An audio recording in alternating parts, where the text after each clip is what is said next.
கோவையில் ஹோட்டல் உரிமையாளரை கொடூரமாக கத்தியால் குத்தி கொலை செய்த ஆட்டோ ஓட்டுநர் போலீசாரிடம் சிக்கியுள்ளார்.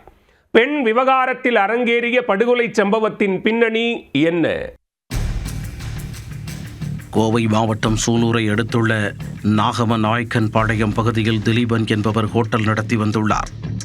இவரது ஹோட்டலில் அதே ஊரைச் சேர்ந்த 37 வயதான அன்பு எஸ்தர் என்ற பெண் கடந்த 3 மாதங்களாக வேலை பார்த்து வந்தார். அப்பகுதியில் ஆட்டோ ஓட்டி வரும் பிரேமானந்த் என்பவர் எஸ்தரை திருமணம் செய்ய ஆசைப்பட்டுள்ளார்.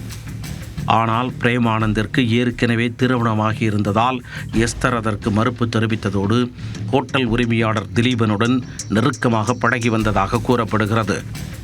இதனால் ஆத்திரமடைந்த பிரேமானந்த் இருவரையும் ஒரு மிரட்டினால் தான் வடிக்கு வருவார்கள் என நினைத்து கத்தியுடன் சென்றிருக்கிறார். கடந்த ஜனவரி மாதம் ஹோட்டலுக்கு சென்ற பிரேமானந்த் எஸ்தரையும் திலீபனையும் கத்தியால் குத்தி கொலை செய்ய முயன்றார். ஆனால் அப்பகுதியினர் சேர்ந்து அவரை தடுத்து நிறுத்தி போலீசாருக்கு தகவல் கொடுத்துள்ளனர். விரைந்து வந்த சூலூர் போலீசார் அவரை கைது செய்தனர். கடந்த சில நாட்களுக்கு முன்பு அவர் ஜாமீனில் வந்த நிலையில் சட்டை காலரை தூக்கிவிட்டு கொண்டு வெளியே வந்துள்ளார்.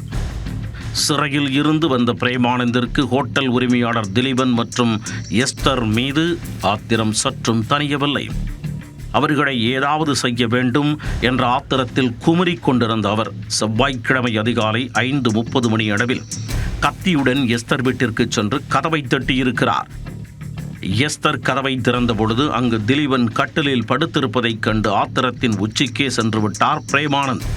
தான் மறைத்து வைத்திருந்த கத்தியை எடுத்துக்கொண்டு படுத்திருந்த திலீபன் மீது பாய்ந்த பிரேமானந்த் அவரை சரமாரியாக குத்தி கொலை செய்தார். தடுக்க வந்த எஸ்தர் மீதும் கத்தியால் வெட்டியிருக்கிறார். மேலும் வீட்டின் சமையல் எரிவாயுவை திறந்துவிட்டு தீ வைக்கவும் முயன்றுள்ளார். சத்தம் கேட்டு ஓடி வந்த அக்கம் பக்கத்தினர் பிரேமானந்தை மடக்கி பிடித்து போலீசாருக்கு தகவல் கொடுத்தனர். சம்பவ இடத்திற்கு விரைந்து வந்த சூலூர் போலீசார் இரத்த வெள்ளத்தில் கிடந்த திலீபனின் உடலை கைப்பற்றி உடற்கூறாய்விற்கு அனுப்பி வைத்தனர். காயமடைந்த எஸ்தரை கோவை அரசு மருத்துவமனைக்கு சிகிச்சைக்கு அனுப்பி வைத்தனர். கொலையாளியான ஆட்டோ ஓட்டுநர் பிரேமானந்தை கைது செய்த போலீசார் அவரை காவல் நிலையம் அழைத்துச் சென்று விசாரித்து வருகின்றனர்.